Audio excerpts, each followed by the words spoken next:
rregulli 50-30-20 a funksionon vërtet? A keni një ndonjëherë për rregullin 50-30-20? Kjo është një metodë shumë e thjeshtë për menaxhimin e pareve. Ideja është kjo: 50% të ardhurave shkojnë për nevojat bazike, 30% për dëshira dhe 20% për kursime ose investime. Për shembull, nëse rroga jote është 1000 euro, 500 euro shkojnë për ushqim, fatura dhe qira, 300 euro shkojnë për dëshira dhe 200 euro i ndohen për kursime ose investime. Në teori duket perfekt, por në praktik jo gjithmonë funksionon njëjtë për secilin. Dikush ka të ardhura më të ulta, dikush ka qira më të lartë, dikush fiton më shumë dhe për shumë njerëz edhe 50% e pagës nuk ju mjaftojnë për me mbulu nevojat bazike. Por kjo nuk do të thotë që rregulli është i keq.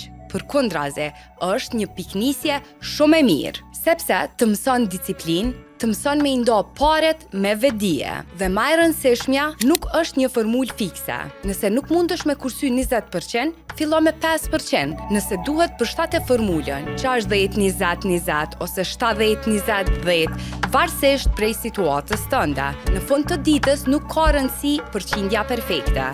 Ka rëndësi që ti po fillon me marrë kontroll mbi paret e tua, sepse rregulli 50-30-20 nuk është perfekt, por është një fillim i thjeshtë dhe shumë i mirë. Për më shumë video si kjo, follow Urbanin në të gjitha platformat dhe subscribe